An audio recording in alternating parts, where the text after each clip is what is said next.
Welcome to Module 3.1, Prospecting Fundamentals. I'm glad to have Cory Bray here with me, Managing Partner of ClozeLoop, author of Triangle Selling, the Sales Enablement Playbook, Sales Development, several others, more on the way. Cory, maybe you could share a little bit about your journey and what brings you here today. Thanks, Joseph. It's great to be here. We write books. We write sales books to open source content, so everybody has access to what consulting firms have traditionally charged 5, 6, and 7 figures for. And so everybody across the organization, from the entry-level folks to senior management, can pull some frameworks off the shelf, apply them as they see fit within their company, and not be reliant on outside folks. That's fantastic. And I imagine when someone's trying to learn the basics of prospecting and others, those books are super helpful. That's what people tell us. Nice. So you've got all this experience, you've learned how to share that with others, but why don't we start right at the entry level? What is prospecting? What do people need to know as they're getting started? Well, prospecting is the activity that happens to fill your sales pipeline with deals that might close. Prospecting, I think, is a term that was originated, if not just applied, to gold miners, where they pick a bunch of rocks up into a pan and shake out all the ones that aren't going to be gold, and they're left with gold. And that's essentially what we're doing in the sales process, where we're starting with a bunch of organizations and contacts that might be folks that we can sell to, filtering out the ones that we're not going to sell to, and then leaving the ones that leave the highest opportunity for a potential deal. So thinking about your analogy, you spoke about the miner, the prospector who's doing that sifting. Right. But there's a ton of other work. There's the railways, there's the equipment. How would you differentiate between what the individual is responsible for, the sales rep, and the organization? Well, the sales rep shouldn't figure out what river to go to and how to get the gold out of the river once they've found it. The sales rep should literally figure out, okay, I've got this river and these rocks over here, I'm gonna sift through them and I'm gonna take the gold and hand it off to somebody else. And that's what the sales development function or business development function in a modern sales organization does. So what would be that checklist of items that that sales rep or sales development rep should be given when they begin that prospecting activity? Well, it starts with market segmentation, understanding what market we're going after, what the attributes of that market is. So it might be company size, it might be the types of industries that they're in, maybe geography. It gives clear focus around what companies to start on. And then once you've understood your market segment, what personas are you going after?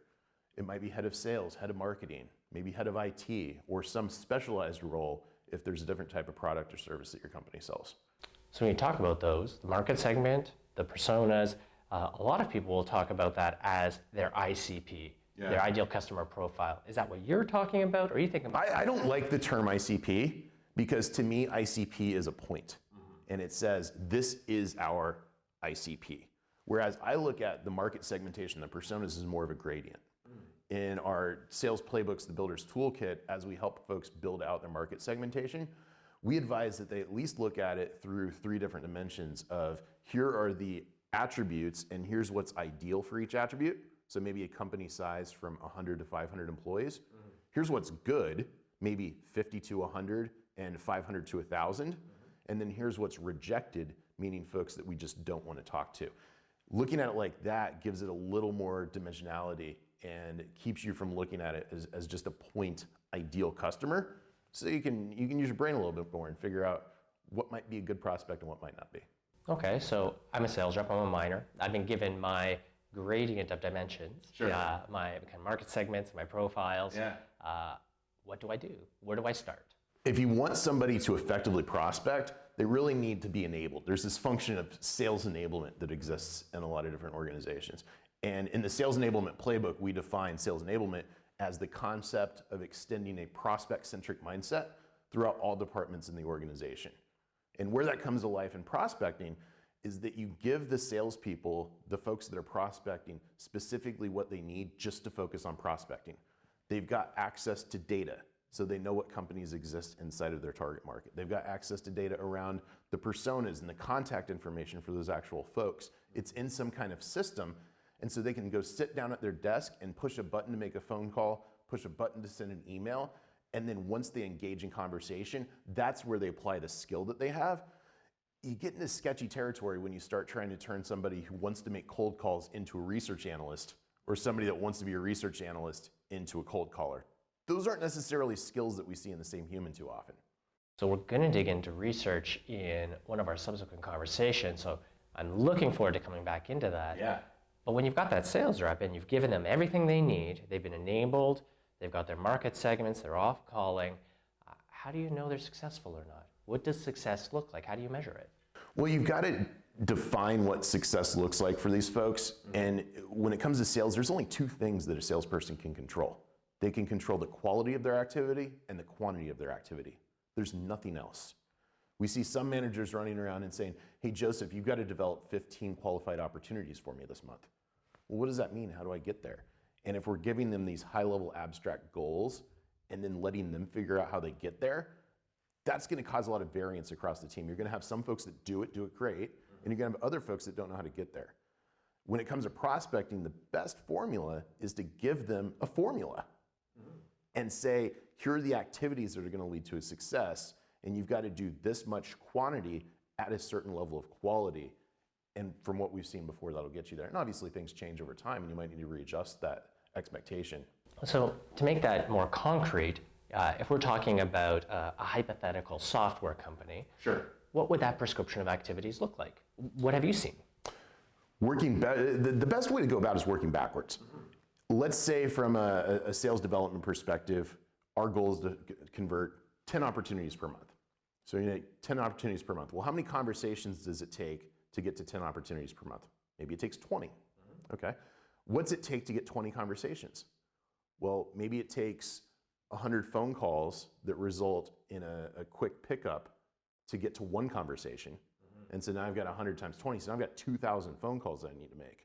And maybe we send emails at some rate where 1 in every 10 emails gets responded to. So now I've got ratios for both call and email, and I can adjust where I want my focus to be, do a little bit of both, maybe do some social selling, maybe do some direct mail, do all these different activities, but understanding your sales math and what it's gonna take to get to each level of the sales pipeline, that's really critical for these folks. So this is great. We've talked about the definition of prospecting. We've talked about that relationship between the seller and the company, Right. And a little bit about the formula of what success looks like, but we've bandied around a couple of terms. Sure. Sales rep, sales development rep. Yeah. When we think about prospecting, do you see differences between those roles? What does that look like for someone who fills that role? Well, the common organizational structure today for a lot of companies that are heavy on prospecting, heavy on growth. I'm talking about companies that are trying to grow 20, 30, 40, 100% a year. They typically have specialization. Goes back to Henry Ford. You don't have one person build the whole car. You have each person do a specific job along that production line. We've got marketing. Marketing can create demand, create brand awareness, do a lot of things on the very front end just so people know that we exist. And then you've got sales on the other end that closes deals. And a lot of organizations have somebody that sits in between them that takes folks that have either explicitly expressed interest in the organization as an inbound lead or that fit that target market profile and are the right persona, and then go outbound to them to see if they can create an opportunity. And that's where that sales development role fits. Great. So I think we've got great fundamentals. I've got one last question before we wrap this up. You've got a great idea of what success looks like for an organization as they roll out outbound prospecting. Right. But what about mistakes? If an organization was trying to stand up an outbound prospecting function, what would be the greatest mistake they could make from what you've seen with your clients? The greatest mistake is that they don't coach their people. Coaching is the single activity that leads to the most success if done right. And it doesn't even have to be done perfectly. It just needs to be done. Just coach your people. If managers aren't consistently coaching their salespeople in scheduled one-on-ones, ideally on a weekly basis, on the floor as they're doing activity and as different items are coming up, then they're not making them better. You watch any professional sports team or look at the best athletes that have ever lived. I mean, every pro golfer has a coach, except for Bubba Watson. He's crazy. But the rest of them do. And these are the best people in their field. Having a coach is the single thing that's going to make you better. That's fantastic. Cory, thank you so much for sharing your insights. I'm looking forward to our next conversation, and stay tuned for Module 3.2 and bring Cory back. Thanks again, take care, and happy selling.